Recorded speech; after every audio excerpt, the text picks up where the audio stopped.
Après plusieurs rendez-vous manqués, le gouvernement et les syndicats se retrouvent enfin autour de la table de discussion.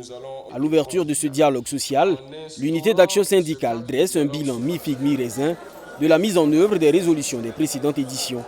L'UAS se réjouit du départ des troupes françaises et la dénonciation des accords de coopération et félicite l'exécutif pour l'issue favorable du dossier des travailleurs de la mairie de Ouagadougou et celui des travailleurs des ex-garderies populaires. Des avancées certes, mais des attentes persistent. Nous voudrons souligner quelques points qui nous tiennent particulièrement à cœur.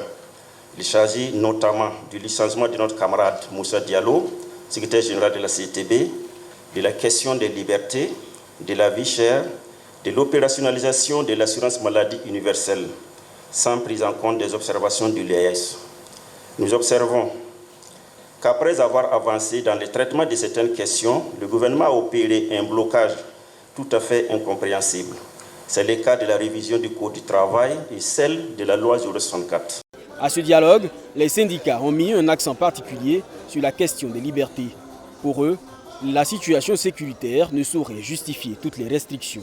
Je pense qu'on a été clair lors de notre mot, les mots qu'on a prononcés.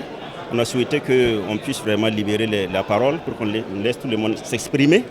Et dans tous les cas, ça ne fait que contribuer pour qu'on puisse prendre en compte pour la bonne gouvernance. De son côté, le gouvernement burkinabé rassure.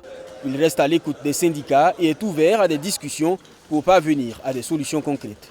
Je vous rassure que vos préoccupations ont été examinées avec la plus grande attention par le gouvernement. Aussi, les propositions qui sortiront de la présente rencontre feront l'objet d'un traitement privilégié. Il est de notre devoir à tous de travailler à assurer la stabilité et la paix de notre chère patrie par le dialogue animé que nous sommes par l'intérêt supérieur du Burkina Faso. Le sacrifice consenti par les travailleurs à travers les contributions pour l'effort de paix est la preuve, s'il en fallait, de leur désir ardent du retour à la sécurité et à la paix. Ce dialogue gouvernement-syndicat se tient du 6 au 7 février.